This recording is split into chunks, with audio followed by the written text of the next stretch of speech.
Hey everybody, today's episode is brought to you by my great friends at Tattoo SEO. They've sponsored us in the past, and you may have seen an episode that we did recently with my buddy Tony Sink of Tattoo SEO. And if you haven't seen that, you should check it out. You know, as we all start to get back to work, we're getting back into tattooing with some new kind of safety protocols in place. It is more important than ever that we get in front of the people who are looking to get tattooed by us, people who are looking for the specific type of work that we do. And you can do that somewhat through social media. That's definitely one piece of the puzzle, maybe doing promoted posts, things like that, and just letting people know that you're back to work. But another hugely important part of getting back out there is search engine optimization. That means coming up higher in Google rankings. So people who may not follow you on social media might be searching best portrait artist in Kansas City, and that's where you want to come up in those organic kind of search results. And that is what Tattoo SEO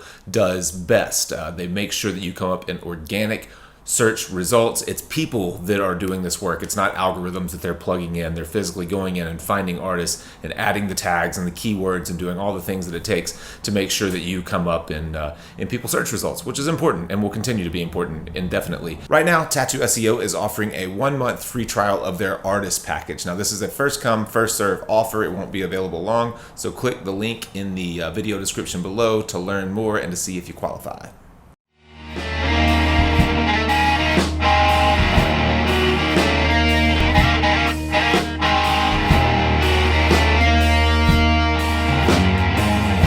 Hey everybody, welcome to the Fireside Tattoo Podcast, the official podcast of the Fireside Tattoo Network. The brim of my hat looks gigantic. Whenever I look at myself, it looks like I was...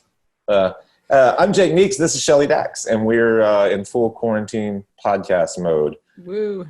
It's so much fun, just staring at my laptop all day, talking to people. So for those of you who don't know Shelly, she is out of... Or you're in the Portland area, is that right? Outside of Eugene. Eugene, that's right, yeah, because you're...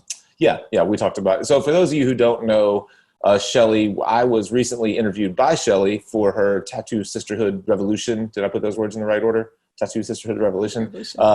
Which, if you're wondering why I would be interviewed for a Tattoo Sisterhood Revolution, I wondered the same thing. So we'll talk a little bit. You should ask me, right? Yeah, we'll talk a little bit about that as we go on. But if you guys have not seen that yet, I know we've posted a little bit, I believe, on Fireside, and we'll link to it in this. But it's a series of interviews that you did about women in tattooing, and we'll leave it at that for now. But dive a little deeper as we move on with the talk, if that's cool with you. Sounds great.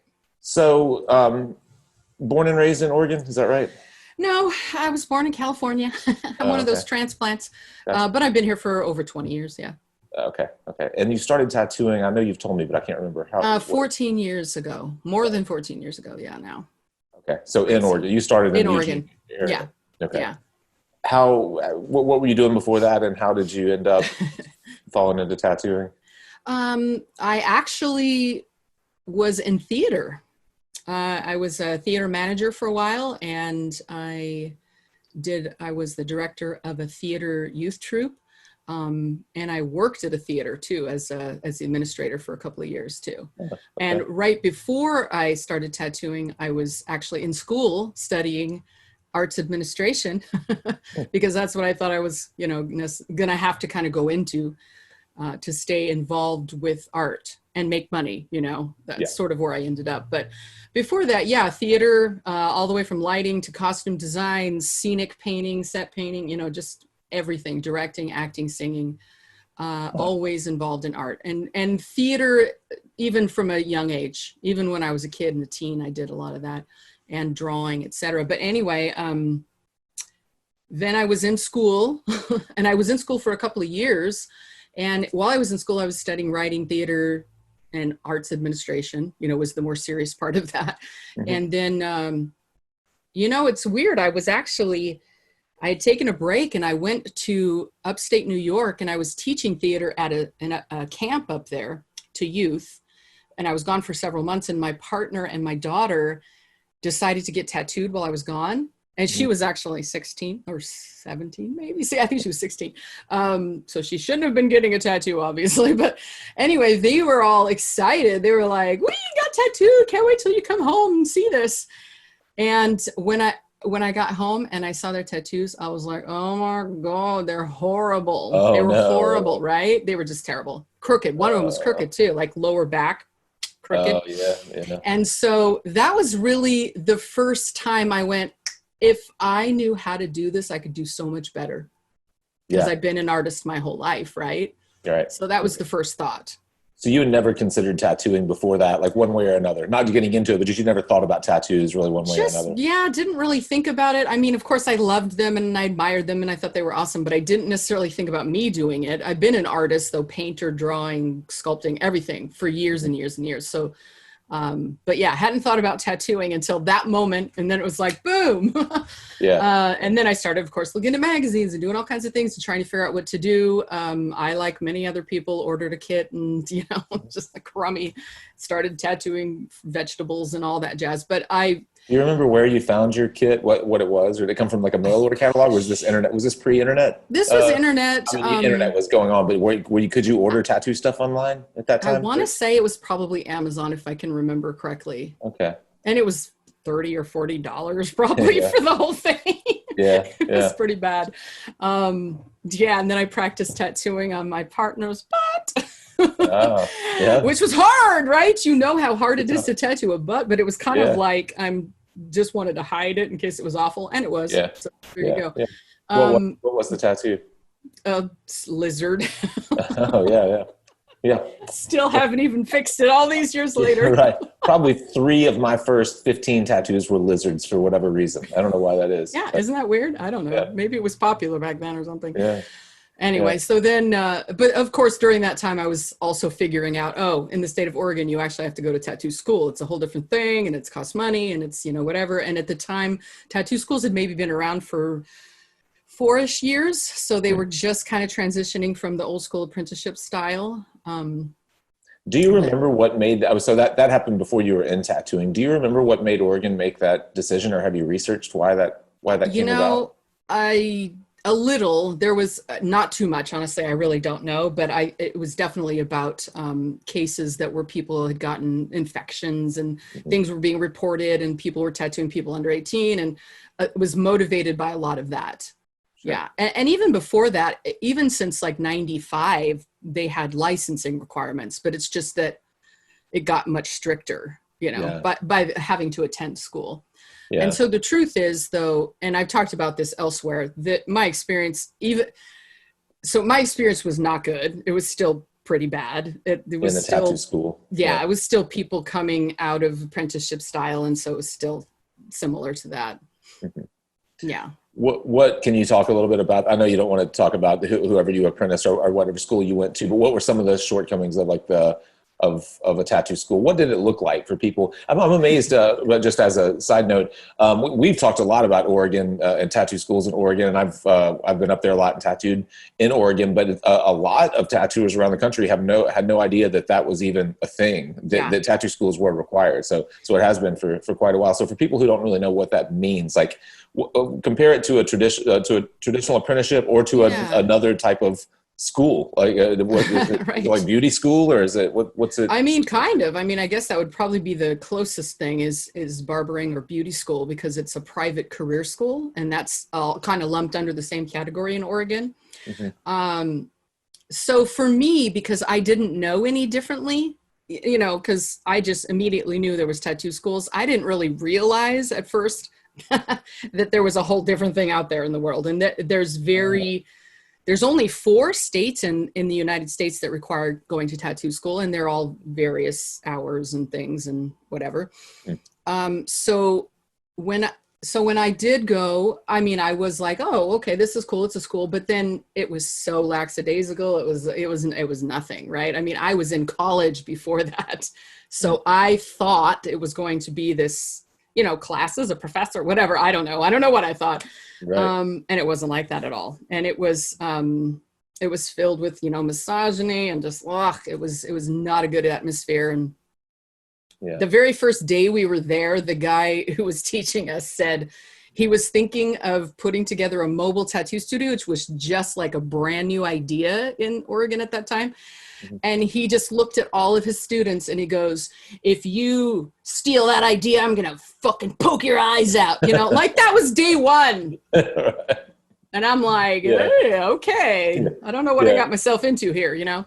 Right. So, but I will say that sounds like a traditional apprenticeship. Yeah. Just that's like, sounds real similar to what I went through. Just without it was the people in the class. it was just a bit shorter. Anyway, so of course, in 2012, the rules for tattoo schools completely were revamped as well. Now it's much more difficult to start a tattoo school. And there's a lot more to it. It takes like a year even to get considered. But when I first decided I was going to do it myself, it was motivated partly because of that awful experience and realizing because I went to school, I mean, I know what it could be. I knew the potential of what it could be. And so I was super motivated by that. Like, this was awful. Let's do something different. And so that's when, you know, like the first thought I was like, I could do this. I've been a teacher before that in theater. I taught a lot of theater classes, and I actually taught cooking classes, and I taught art classes and things for a lot of years. So yeah.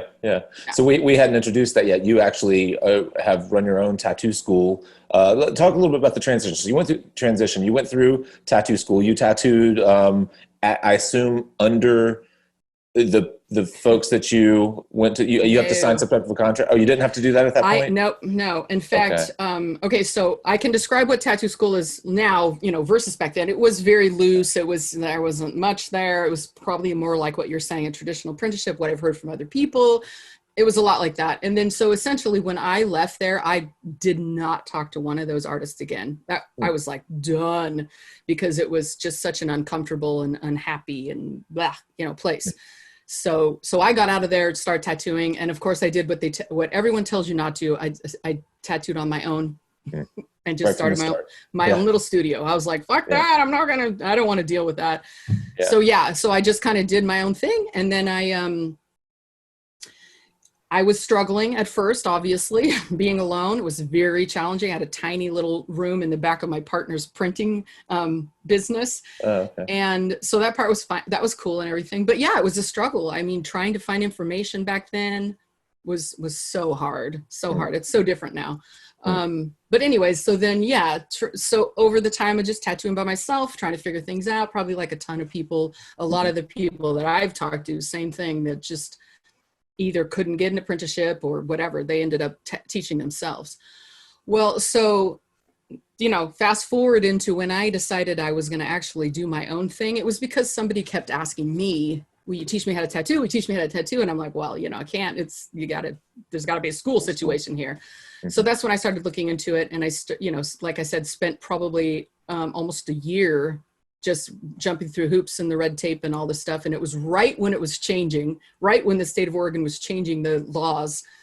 So I was the first person through that whole process. And it was very challenging. But I was happy.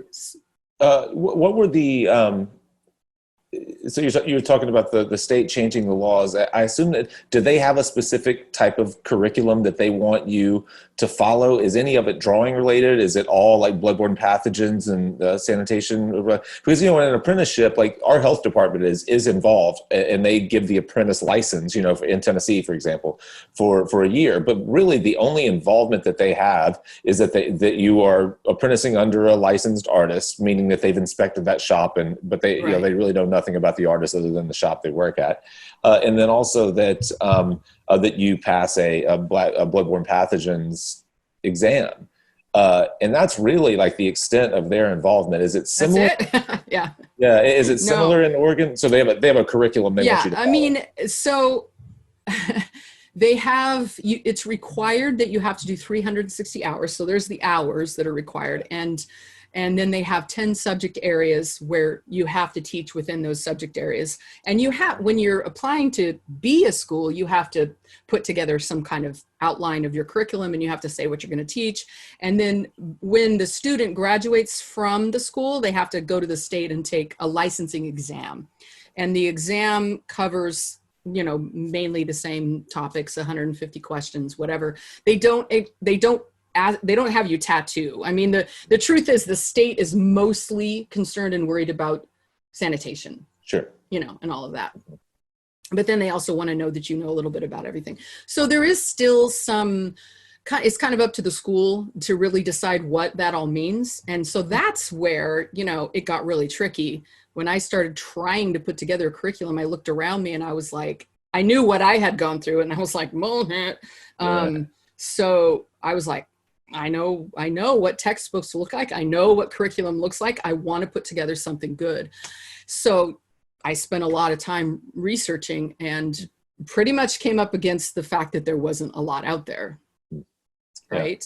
Yeah. And I remember, actually finding your online, the Fireside Tattoo Network somewhere around 2011, 12, whatever. I don't remember exactly when you started either. Yeah. Around that time. It may have been early 13, but right around that time. Yeah.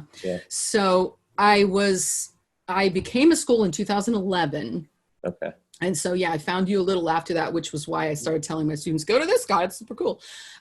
You focus more on, so what I focus more on is the beginning stages, the very basic information that you absolutely have to have that's crucial just to even get going and get a license. That's really where I'm at. Yeah. Right. And then, of course, like Guy Aitchison, I mean, there's a lot of amazing people that are teaching more, advanced techniques, not so much beginners, right? Right. And yeah. That's what I feel like, and I know that we the first time that you and I talked, we talked about kind of the tattoo school being kind of a taboo subject and how we, anytime that we've talked about it online, you get comments that are obviously like people frown upon it, but really I think there's such a huge opportunity when it provides like an opportunity for collaboration, because like you said, Guy is putting out some great content. We're trying to. I just did an interview, a guy for another YouTube channel. I just went on his show, and his is called Art Something, and he's doing a lot of it's a lot of kind of over the shoulder stuff, like our technique series. And he hasn't been tattooing as long, but he's articulate. And he's doing a great job of explaining things. And I think there's so many different there are so many different types of teachers out there, different types of tutorials focused in different directions, that really, if we could just curate them in a really great way, I think that tattoo schools would be, I don't think any apprenticeship could rival an organized tattoo school that sourced information, and categorized it and just curated it where you really, made sure that you were talking to only the people who were trying to move the industry forward, and not, people that are, working out of their kitchen and, then tearing up skin and stuff like that. But I just think there's so much of that conversation out there now, or so much of that type of content out there now, that if you could just curate it and put it all together, it'd be awesome for anyone looking to get into the industry. Yeah. And I think it's like what you said about the tattoo schools, it's being like a dirty word or something. And I've even read some articles about, a woman, I don't know, the lady who started the tattoo school show that was on TV. She got a bunch of hate mail and death threats and all this stuff, whatever. And I remember thinking, geez, really? Why are you so angry about education? I mean, sure, I get it if you're the 2-week tattoo school that, whatever, that was around for a while. But I mean, even that is probably some education. But for me, it was like the people that were being kind of angry and upset by this idea, they don't understand.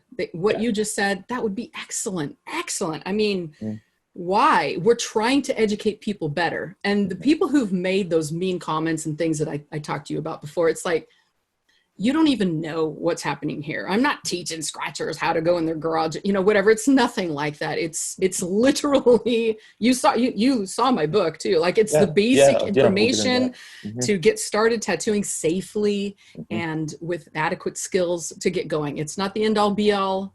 It would be awesome if there was. Why couldn't there be some kind of an education that really was more advanced?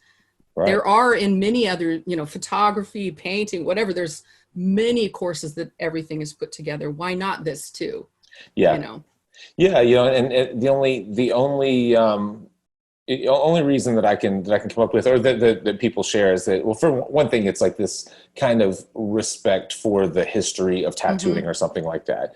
But you know, in my mind, I knew a lot of technicians, tattooers, back whenever I first started, and guys who have been doing it for 20 and 30 years. And like you said, basically none of them could draw. I mean, a handful of them, but it's like, we're trying to move the industry forward. If you're trying to pay homage to people who, you know, who didn't put the time in to learn to draw, like, you're on your own right there. And that's right. You know, not only that, but even you described how the beginning of your apprenticeship was not great. And most people, they're like, you need to do an apprenticeship. You need to earn the right to pick up a machine, you know, whatever. That whole attitude. It's like, yeah, but some of those are horrible. And many of the people I've talked to were like, that was nothing. It did nothing for me. I totally had to go learn on my own anyway, you know. I would be just taking a stab in the dark to guess how many apprenticeships were actually, you know, good or fantastic or terrible. But definitely there are more bad apprenticeships than good apprenticeships. And people just, you know, they romanticize the idea of the old, you know, coming up in the old school where you had to kind of pay your dues and mop the floors and, you know, and all that, and kind of get hazed. And, you know, it's like, I don't know, for whatever reason, it's like a time in tattooing that's romanticized, but not with good reason in my mind. But I was one of the people that went through it, so that's why, you know. So you know, right? So, and one thing before we get off of the subject of tattoo schools, I think that, and I've heard this. Jeff Gogwe told me this once about his daughter going through a tattoo school, and also I think talked to what's the other who puts on the Evergreen show, Joshua Carlton. Both made the comment that that so many of them are kind of like similar to what we would call apprentice factories, where basically someone will take on 3 or 4 apprentices, call it a tattoo school, just to fill chairs at their own studio. And I know here in town in Tennessee, in Memphis, I know of shops that didn't last very long, but where the owner of the shop was maybe a 3 or 4 year tattooer, and he had 2 or 3 apprentices, and that was it. That was the whole shop. Well, you know, there's no one that's been tattooing for 4 years that needs to apprentice anyone. I don't care how talented you are. You just don't know enough in 4 years to teach anything. So, so I think that sometimes the tattoo schools get a bad rap for that. But like the example I just gave, it happens in apprenticeships too. Yeah, definitely. And I've actually talked to several people who paid for an apprenticeship somewhere else in a different area, different country, different state, and still got ripped off. Yeah. So it's not like tattoo school versus apprenticeship, and it's, you know what I mean? That's not going to guarantee anything on either side. And there are bad schools in Oregon even today. There are. So there you go. I can't, but the problem, and that is a problem in a way, because that still reflects poorly on what I'm trying to do, what some other people are trying to do. I do think also, just as a side note, with the COVID thing, it seems like online training and courses have exploded, and there are more and more and more people who, you know, are learning how to do things online. So if there's someone who says you cannot learn how to tattoo by being online, I'd say baloney. You can. These days you can, you know, if you're dedicated enough, you can. I mean, nothing in my mind will ever replace having a really great mentor that watches you work and helps you. I totally agree with that. Yes. But yeah, I mean, people are learning to do everything online, and if, like you mentioned earlier, the idea that the state is more concerned about sanitation, sterilization, all that type of thing. You would say don't share information online because you have people spreading disease. But the thing is, you can get on Amazon and order cartridges. I mean, you can order cartridges. Like I've got, not to talk down about any cartridge manufacturer, but I think I order T-Tech cartridges. I order several cartridges directly from them, not through Kingpin or not through whoever, directly from that cartridge manufacturer. And I don't think I've ever shown proof of license or anything like that. I've never shown I'm a licensed artist. I just get on and order them.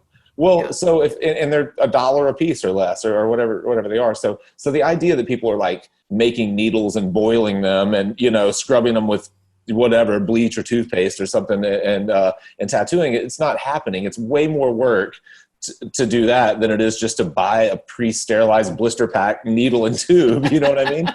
So I just feel like almost no one, it seems, I'm sure that I'm sure it's happening somewhere and someone will call me out on it, but 99% of people are are spending the dollar on the cartridge, you know, and it's already sterilized. Yeah. I'm sure it's obviously still happening, whatever people, but I think that really has more to do with the people themselves, not so much, you know, that the whole entire thing should not be okay, because the truth is there are places that have no regulation at all with tattooing, countries that have no regulation. I talked to a New Zealand tattoo artist, there's no regulation at all.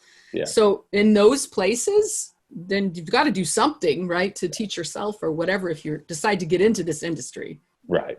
Yeah. And I should correct myself on that. I'm only addressing one piece of that puzzle, the needle. There are tons and tons of way to cross-contaminate between clients outside of the needle side, obviously. But still, my point being, like, it's not what it used to be where we were, because I was literally like, you know, like you, I tattooed from my house for a little while. I did go through an apprenticeship and then I brought my stuff home and tattooed from home, and I was like, you know, boiling a needle before I used it. I didn't know anything else, and then I, you know, saved up some money, bought an autoclave, then got a job at a better shop. But you know, back then I made the same mistakes, you know, that a lot of people. So. I know it's hard to say absolutely don't, because so many great tattooers have started exactly like that. Yeah. And now they know different, you know, they know better. And of course, that's part of why I want to educate people is like, if you're gonna do it, at least do it safely, right?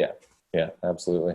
So let's talk a little bit before we move into the Tattoo Sisterhood. Let's talk a little bit about the book. You did send me a copy of it, and I did go through it. It's awesome. It's really thorough. How long did it take you to put it together? I assume you put it together for your class, for your school. That's what motivated me. But it took about 5 years to put it together in the form that it is now.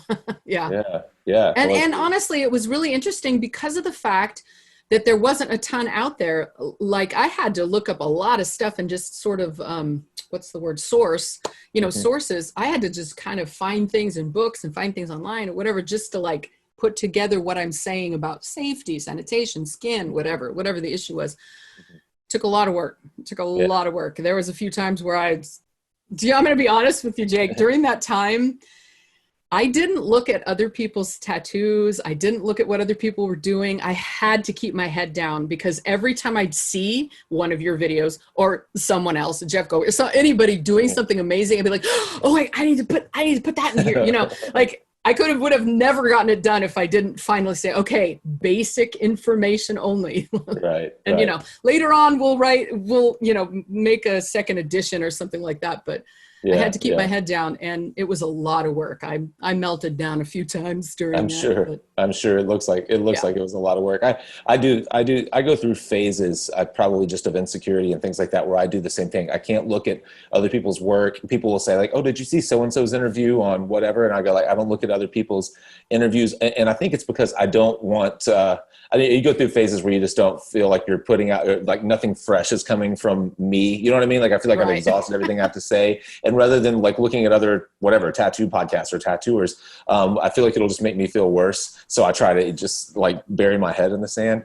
I was talking to Russ Abbott about this same kind of thing not too long ago. And he said that, what was it? I was trying to share some idea with him, whatever it was. He made the comment and he said, I'm always hesitant. Oh, it was a tattoo technology thing.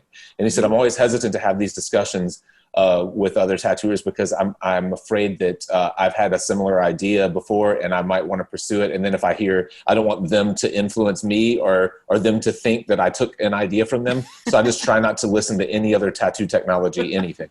Since he's like, I'm just like, well, yeah, like I'm sure that's the exact wrong thing to do, but like, I understand why you do it. I totally do too. But yeah, it was hard because, you know, you get that feeling. You probably had this too, like, who am I? What am I doing? Whatever, you know, you have those feelings. And I just had to keep telling myself, well, you've taught students, you know what you're doing. This is okay. You're going to do it. This is going to be good in the industry. It'll be different. It'll be the only thing like it.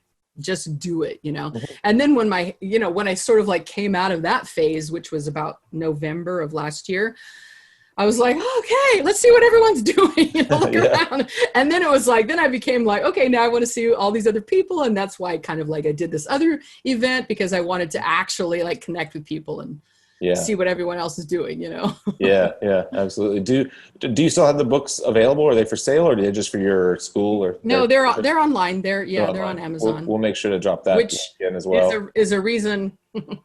Right. I've gotten some people that were upset by that. Yeah. But the truth is, you know, at some point when people want to attack you and they want to drag your name through the mud and accuse you of things and, you know, whatever, fine. At some point, there's the author, Elizabeth Gilbert, who wrote Eat, Pray, Love, and another book called Big Magic, which is awesome. But anyway, she said, people will attack you. They'll say all these things about you, whatever. You can just smile politely at them and say, go make your own fucking art, and then just stubbornly continue doing your own. Yeah. My favorite quote, because what are you going to do? People are going to hate. They're going to say whatever they're going to say. And the truth is, what they've said, a lot of people have given me 1-star reviews or, you know, whatever. Of course, they're not verified purchases. Of course, they don't know what's going on. Their main thing is trade, you know, you're selling our trade secrets for money. You're whatever. You're teaching scratchers how to tattoo in their garages. No, you know, the very first page in the book says, I do not advocate tattooing without a mentor, you know. Yeah. It's right there. But people are going to do it anyway. Yeah, you know, and I think if you're still holding on to that idea that that we should be withholding information really on anything in the age of information, in an online age where everything is on YouTube, like everything is on YouTube. You've just already lost. You know, you're just going to live a miserable life if you're still holding on to that. It's over. You're not. Well, it also bugs me that the fact that tattooing is actually ancient. It's like indigenous peoples are the ones that did it. Who are these people that think they're the gatekeepers anyway? I don't. Right. You know what I mean? Right. I don't get it. Yeah. So whatever. Yeah. Right. Go ahead. Say let's transition to the tattoo sisterhood revolution. So this is focused on women and tattooing. Can you? I mean, without however much you'd like to share, but like your experiences coming up as a woman in tattooing, going through tattoo schools, learning to tattoo on your own, and then starting a school, and then maybe how that led you to starting this project, and then obviously what the project is, whatever order you want to address those things in. Sure. Well, I guess, part of the motivation is, how do I even put this? I've always been a little bit different and a little bit kind of out, just not your cookie cutter type tattooer, I guess, because I love color and I love positivity and I love a light environment, whatever. And so I've kind of created that for myself in my own studio. And I didn't really see a lot of other people doing it. And so there was a time where I, especially kind of after all the hatery stuff that I got from the school and stuff, that I was a little discouraged with the industry in general. And from what I had been through, what I'd seen, a lot of the people I met, I didn't really see that there was another way. And so I was just kind of trying to create my own thing. I want comfort. I want, feeling good. I want happy. I want nice music playing, whatever, just something different that I was always made fun of. People made fun of me, whatever. And sometimes that hurt. Sometimes that was hard, but I still was like, I don't care. I want to be who I am. And I want my studio to reflect that. So I just thought, well, I would really love to talk to other women in the industry because of the partially because of the experience that I've heard so many people have to go through. And partially because what are they doing? How are they surviving this? How are they getting trained? And there was a young girl who did go to a different tattoo school in Oregon who was like 22 or something. And she told me a story about the school she was going to, and it was so hideous. I was just like, how are these people not getting, even, closed down by the state? Because it was just the same kind of just, the environment just not so good, not feeling comfortable, not feeling like she could be herself. And I feel like there's no reason why anymore people need to be treated that way, right? It just, especially women coming in. And I feel like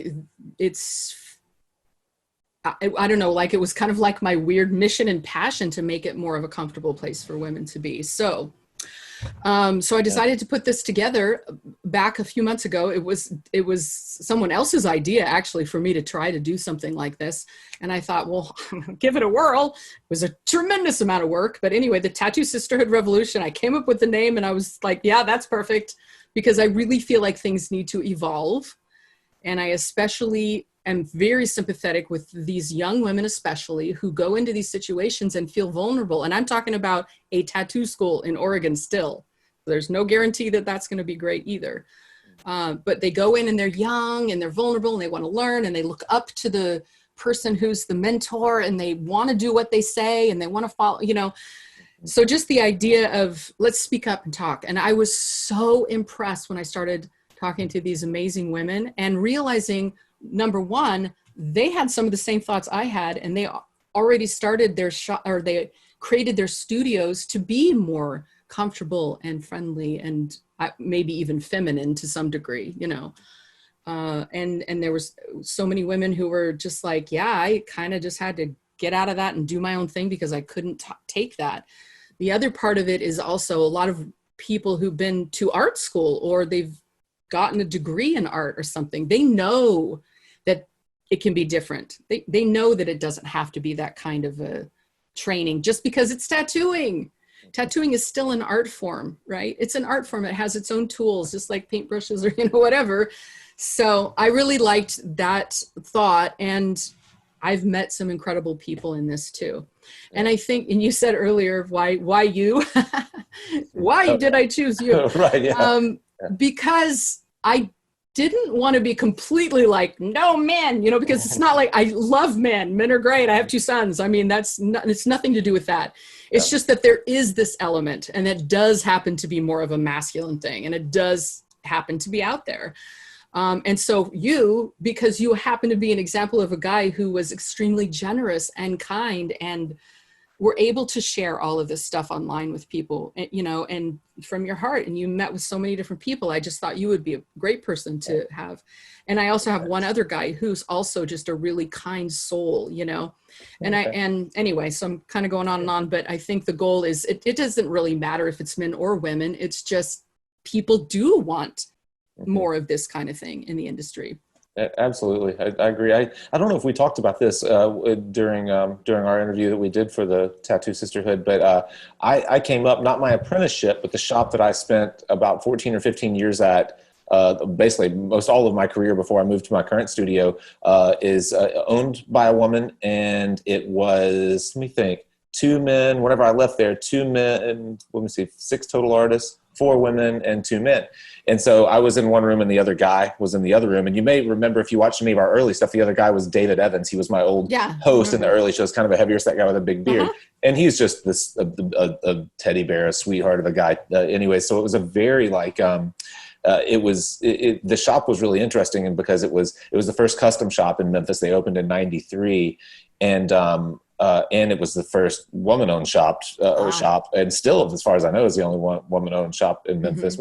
Maybe there's one other, but she was really met. Her name is Angela Russell. She was really met with a lot of pushback. She had like bricks thrown through the window when she first opened and things like that. And of course, that was before my time in the early '90s. But I worked, you know, for probably 10 or 12 of those years with a woman in the booth next to me. We have 2 artists in one room. And, you know, it's funny. I saw kind of a lot of different sides of it. One is that sometimes people are just more comfortable being tattooed by a woman, especially other women, or even sometimes guys that just feel like other guys are too hard, wipe too hard, grab too hard, tattoo too hard, you know, like all of that. So a lot of times it's just like that, the touch being most of the time different. And then other times I saw guys who I knew for sure were getting tattooed by women just because they wanted to be closer to the woman and not for any really positive reason at all. Not for any good reason. Yeah. So I've seen both of those things happen. You know, I remember hiring an apprentice probably 8 or 10 years ago at that shop, and she's very beautiful, and she's actually done great. And she's in her own private studio now. But I've never met an apprentice that had a longer wait list of guys waiting to get tattooed when she couldn't tattoo to save her life. And it was just like, okay, this is what she has to look forward to. Yeah, well, and you know, I mean, that is discouraging. That is a little sad that that's still a thing out there. And you just hope that men will eventually kind of raise their consciousness as well. Yeah. But, you know, we can start one conversation at a time. Right.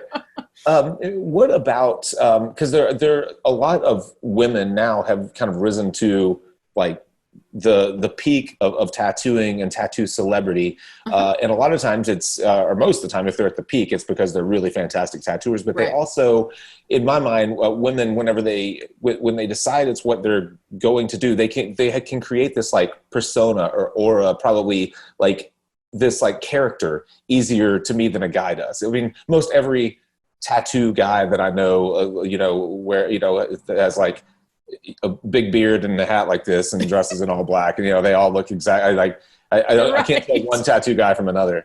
I was just talking about that in one of my interviews about the Black Shirt Club, right? Right. Yeah. Exactly. So what do you think? You were talking earlier about women kind of coming up in tattooing. What are your thoughts on the people like that they look up to? The other women they look up to in tattooing who are like, for lack of a better term, they like their characters, whether they're being genuine or not. Like they have a look, they have a certain style of tattoo. They have like especially if you think about TV, personality. Yeah. Is it like hopeful for? I mean, is it a good thing for young women coming up in tattooing, or is it like an insurmountable Gosh, challenge? That's a really good question. And I mean, I can only judge really by talking to the students that I have that are younger and, that are starting out. I think that it's somewhat overwhelming for them now to see tons and tons and tons of amazing people on Instagram with huge followings. It's a little overwhelming because, as we talked about, I think before, you can really shape and curate your look on Instagram, and it may not be your real self at all. In fact, I've been kind of surprised at some of the people I've talked to that have this amazing presence on Instagram with these crazy selfies and, whatever, all the stuff they're doing.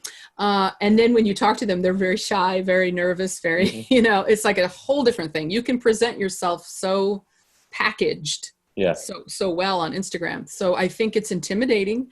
But the people who are genuine, I think it still comes down to the same thing. People who are genuine and that shines through, then very attractive and helpful, and most of the women that I've had on my, I'd say all of the women I've had on my interview series, amazing, genuine people that aren't so much into that, Yeah. I don't know. I mean, I think I was going to also say that the new students that are coming through, with me, I'm always surprised at how quickly they are getting it and they're getting trained, and they're just, but of course my curriculum has improved over the years since I started too, but they're really getting it fast. And I think it's because there's a lot more available. They're also, I think, like as far as drawing and, tools and that kind of thing, there's so much more available to help advance your skills so much more quickly. And then also some of that is very motivating, to think, could I do that? A lot of people want to travel the world and do all the tattoo conventions and win the awards and whatever, Yeah. So that's somewhat motivating to them as well.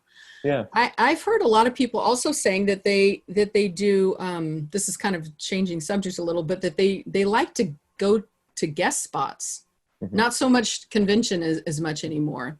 Yeah. I mean, there's still people going, but a lot of people are liking to guest spot more so because they feel like it creates a little family that they can be with. Yeah. I've experienced that a lot. I'm sure, we travel before COVID, we're at conventions pretty much every month. We travel a lot. And so I do a ton of, maybe not every month. We do 6 to 8 conventions a year, Fireside. And I normally tattoo 2 days and then I podcast 1 day at conventions. And maybe the last year or so, I started teaching seminars. So we may do a day of tattooing, a day of seminar, a day of podcasting, whatever. Nice. But what I've found is that so many people that I used to travel and tattoo with, they'll still have booths, but they'll be selling prints, selling art, selling whatever, not tattooing. They're like, well, how are you paying for your, I'm like, you selling enough prints to pay for your booth and to pay for the trip? They're like, well, I come here a week early. I tattoo at this shop, hang out, get to know the town for a week, make some new friends, do the show, sell my prints, and then move on. So I see people doing that where they're like, I've never been one that I don't do my best tattoo work at conventions. I just always feel distracted. I'm not a one sitting tattooer anyways. I'm terrible at starting and finishing tattoos in the same sitting. And so And so just all those things together, both of those things together, make it difficult for me. And so, so I get why you would want to maybe, be in a shop environment, hang out, see how people's shops are running, go, how the front desk works, how the management works, and all that type of thing. A lot of the women that I talked to were talking about how it was so interesting to travel, like traveling and meeting all these people was the time where they were able to see that there was something different than the crummy apprenticeship they went through or whatever. They were able to go, oh, there's lots of people out here doing amazing things, and then connect with other women, which is kind of a neat thing. I will say I did talk to a couple people who had an awesome apprenticeship though. So it's not like everyone has a bad one. There were some that had great ones. Yeah, they're out there, no doubt. I mean, anytime we talk about bad apprenticeships, I always think about people I know who are really, really great mentors, and all the people that they have apprenticed. I feel like I'm discounting those people, but no doubt, I know some great folks that really like they're heavily invested in their apprentices and in tattooing and in what they teach. But I think being in traveling, doing guest spots to me is one of the most informative, like best learning experiences you can have, because you can learn a decent amount by watching someone tattoo at a convention. But when you see them in their home studio, you see how they make stencils, how they lay out back pieces, how they like all these things that they're doing that you just would never see that in any other way. I mean, I guess nowadays with Instagram Live or whatever people, but typically they're just tattooing live. They're not really like showing you how they're making stencils and how they're doing all those things. So you learn so much more when you see someone's station and you see their drawing room and you see how all that stuff works. I hope this virus blows over so we can get back to that. It's so much. We had the virus and the fires and smoke. So we were like trapped in our homes for about a week and a half. It was crazy. How close did the fires get to you? Are they anywhere near Eugene? They were near Eugene. Near Eugene. Yeah. So it was crazy, but they're doing better now. But anyway, being trapped inside the house, I had to be very motivated to continue working with purified air inside. It was crazy. I hope this is over soon, because I would like to travel, and I know a lot of my people I know would love to travel again. It would be great to meet people. I was going to ask you so you started doing the Fireside podcast all this time, you're actually teaching, you're training people to do things, you're showing them things. Do you ever get people saying, why are you doing this? You shouldn't be doing this? Early on, not as much now. I say not as much now. To be perfectly honest, I don't look at the comments very much now. For one thing, I don't pay attention to them, and I know there are a lot of people saying positive things whenever I do, see them. But the thing is it's another one of those things that overwhelms me, because we have so much content now. I guess I could go back and look at the comments from the most recent video and just stick with most recent videos. But the way that YouTube, puts it out there, like if I click on it, say we have 300 videos, people are watching all those videos at any given time. So we can easily get over 100 comments in a single day on our channel. And so I can't begin to go through that. There's no way. I used to keep up with all of them, and really I responded to everyone for several years. And then it got to a point where I said, well, I can't respond to everyone, but I would still try to read them. And then that gave me anxiety. So I stopped. But we definitely get that. But what was your motivation for going so deeply into like technique, because you do have the Fireside technique too? It was unintentional. We were doing the podcast just the interview style, and really early on it wasn't even an interview. It was just David and I having tattoo conversations. Like we didn't interview anyone for probably 25 episodes or more. It was just the two of us. Well, maybe we had someone else from the shop in or something, but we weren't literally going out and talking to really great tattooers on a regular basis. We were just doing it from the shop. And I think at one point I just wanted to play with a time-lapse video, and I hand drew a full sleeve just in marker on someone, and just kind of like talked about my thought process and like sleeve layout and how I think about it, where the transitions happen and what should face forward and what should face backwards and what people see from this angle versus that angle, and just trying to think about the way that, that I think about sleeves. And I put that thing out there, and it's like within the first, I don't know, a couple of days, it outperformed all of our other videos combined. It was just crazy how much. I was like, okay, that's what people actually want to learn about. Yeah. Yeah, and I didn't get much pushback on that one because it wasn't so much about tattooing. It was about drawing and layout. Right. It was about Yeah. so it was mostly about drawing with markers. Even though I did tattoo, it wasn't until one of our, I think it was in our first 5 or 6 technique videos, that I did one that was called 3 ways to build up line weight, or 3 simple ways to build up line weight. And it was a very short video, maybe 3 minutes, 2 or 3 minutes. And it was an afterthought. We were shooting another video, and I happened to be working on this. And I was like, oh, let me show a quick way to like scumble lines and taper them. And so I did that as an afterthought. And that video exploded. And of course, when it exploded, it got all of this negative feedback because I literally was teaching tattooing at that point. Yeah. And, I don't know. I just threw it out there. But you just did it, right? You just ignored. It hurt my, I wouldn't say it hurt. I got defensive, I definitely got defensive with people, but we did it. And now, no one was, as far as I know, there were a couple of people doing that before us, but mostly home tattooers. There wasn't anyone that I felt like was like articulate or actually doing a nice tattoo. I saw a lot of those videos too. Right. Yeah. The guy's head's in the way of the camera. Yeah. So I think we got more pushback because it was a well thought out or a knowledgeable like video. I think that, in the type of comments I think we got back at that time were more like, kind of more like we would expect this out of these guys over here, but not someone who should be representing the industry in a better way. Interesting. But, Yeah. So. Well, I mean, obviously all these years you're still doing it. You're still doing, you're still teaching and whatever. And so people are hungry for that. They want to learn. Yeah. Absolutely. Yeah. So I think and the thing is, most of the people who I have met through our show, we meet people at every convention. People come up to the booth and talk and introduce themselves and say how long they've been watching or what they've learned from the show and all that, which is awesome. But almost all of them are tattooers, work like they're in their apprenticeships or they're 2 or 3 years in, but they can't find the answers in their own shops. Right. And that's the problem that I had too. I wasn't trying to like skirt the system or anything. I just didn't, the people around me didn't have the answers I was looking for, or they didn't answer them in a way that was helpful to me. Mm-hmm. And so, anytime I see someone else coming out, I was talking to the guy, I think his name is Dave, but Art something. And he's doing an interesting YouTube channel. It's newer, a lot newer than ours, but he's really taken off. He has some really popular videos already. But one thing we were talking about was, someone may not respond to the way that I explain something. I'm talking about feeling, the vibration of the needle in my offhand. That might not make sense to someone, but the way that he describes that same experience using his own words might completely speak to the way that they understand it. So no, that totally makes sense. And of course, again, if there's room for plenty of people to tattoo, if you're dedicated and determined and you want this, there's room. People even in my town, that we actually have more tattoo shops than ever before, which is weird. I was the only one for like 10 years. And now there's like 3 other ones. And this is a small town. But my clients or someone will be like, well, how do you feel about people they're opening another shop? I'm like, I don't care. I absolutely feel like there's room for everybody if you want to be in this industry. And the people who aren't good, they'll fall away. They'll do their thing. So conversely, as far as teaching tattooing goes, there's room for whoever would like to do that too. I really feel like complementing each other, like you said.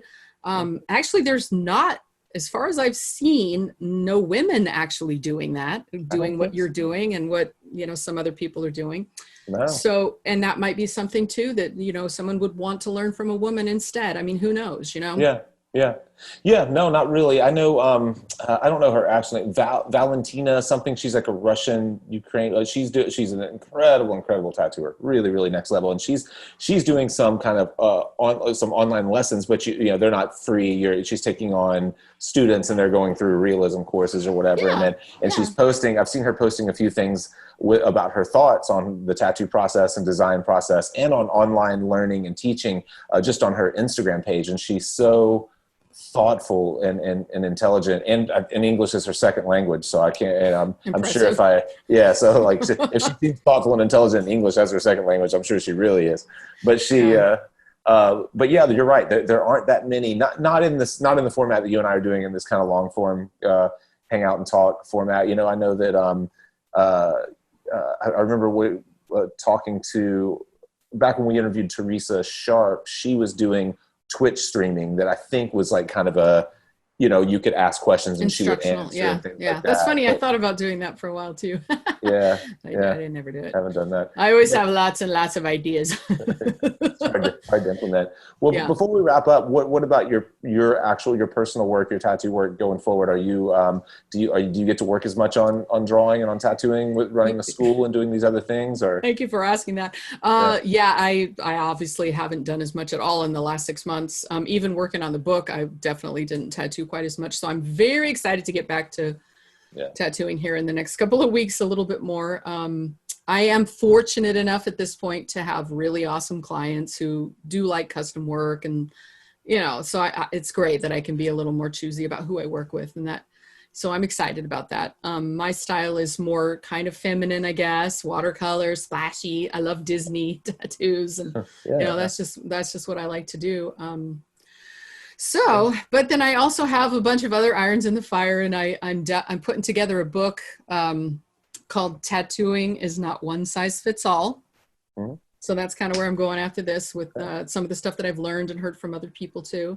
Is it a book written for tattooers or for people getting tattooed? It's going to probably, that's a good question. I don't know yet. I'm not entirely sure yet. Probably more so for tattooers. I think that one of my biggest pet peeves is hearing from people who try to get an apprenticeship or try to get into a school, and either they're a woman or they're a person of color or they're maybe disabled or overweight or older, and they're not able to get an apprenticeship. And it just bugs the heck out of me because that's not cool. And I've seen with my own eyes, several shops that are mostly men owned taking on the younger, more beautiful women, whatever, as their apprentices. So that bugs me, and I really want that to change. I really want opportunity for everybody. Yeah. So that's kind of why I'm just going to write about that too. Okay. Yeah. That's okay. That makes sense. I didn't know I didn't get the one size fits all thing at first, but that makes sense. Okay. Gotcha. Yeah. Well, that's awesome. That's interesting. Yeah. I have the same problem. I tattoo 3 days a week, so I'm always tattooing. But just, one big tattoo a day. And I feel like that because of all of the other irons in the fire, like you, it makes it tough for me to really explore and push myself with each new tattoo. And I've been doing this really great thing, which we actually have later tonight, called Find Your Style. And I'm doing it with Andy Chambers and I. If you don't know Andy Chambers. I got on your waiting list. Oh, did you? Oh man, he's so good. But we're sneak in. Yeah, we're doing this. We are gonna launch. We are going to launch it again. We're doing a small kind of test group right now, mainly testing our Discord server, the server that we're using to do all the work in, just to see how we best use it. It's kind of a thing that's set up mostly for gaming, but it looks like it's working great for us so far. But the cool thing about it is I'm going through and doing the exercises along with everyone, since Andy is like the expert.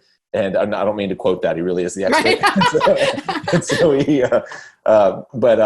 But it's been awesome because it's given me like just these little, we're basically just doing kind of thumbnail exercises, and we're kind of in this advanced sleeve design portion of the workshop right now. And just the way he presents ideas, I'm thinking about existing tattoos that I'm working on and how I could have designed them better based on the way that he's, and so I'm like, God, I've got to make time to do this. So I feel like, to focus on that stuff so that I'm not just regurgitating the same stuff I already know how to do, but really pushing myself. And so, I think for educators like us, the best thing we can do is put ourselves in a position where we're like teaching and learning at the same time. Yep. So totally. I think for me going forward, I want to keep doing this with after this one with Andy.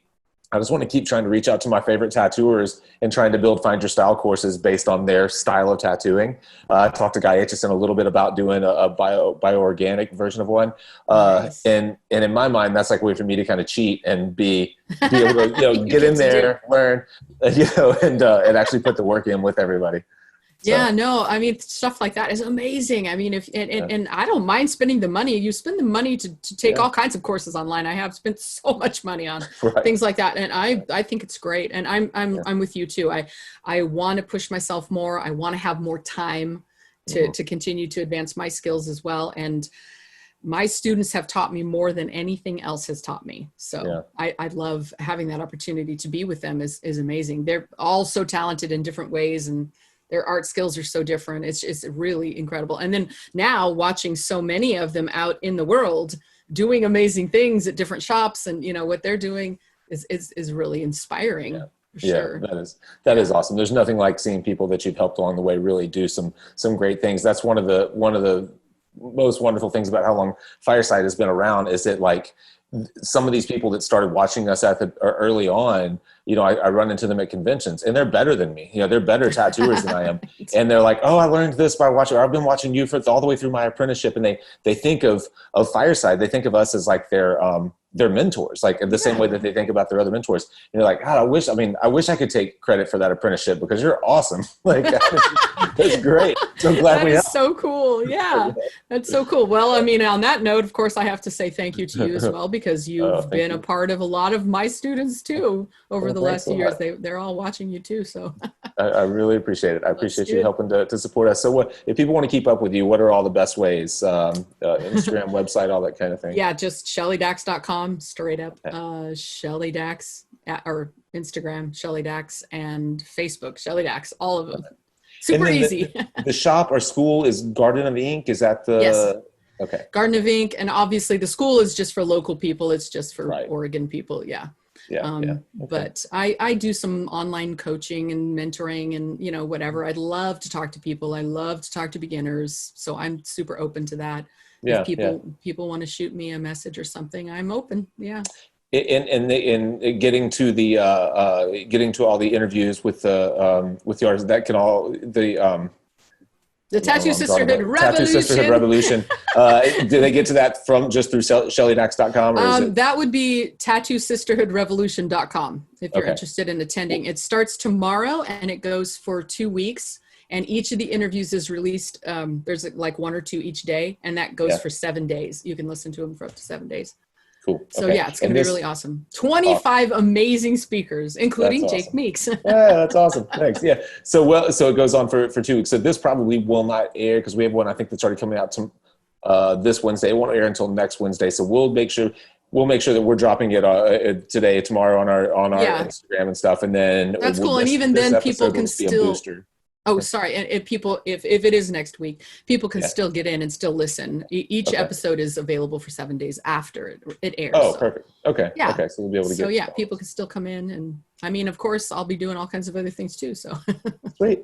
Well, awesome. Come into my space. Yeah, absolutely. Well, thanks. Thanks for taking the time. Thanks for interviewing me for the Tattoo Sisterhood. I'm happy to be a tattoo sister. And, awesome. I love that, Jake. Yeah, and we'll talk again soon. All right, awesome. Cool. I will see you.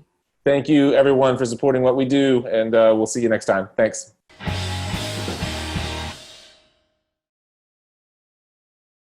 Hey, thanks again for watching. If you haven't already, we ask that you would subscribe to our channel so you can stay up to date with new episodes. Also, if you've gotten any value out of our show at all, we would be honored if you would buy us a beer at our Patreon link. And finally, if you'd like to visit our website and sign up for our newsletter, you can find out where we are going, if we're going to be in a town near you, maybe tatting at a convention or something like that. And while you're there, you can pick up some Fireside merchandise like a new t-shirt or a hoodie or a coffee mug. Thanks again.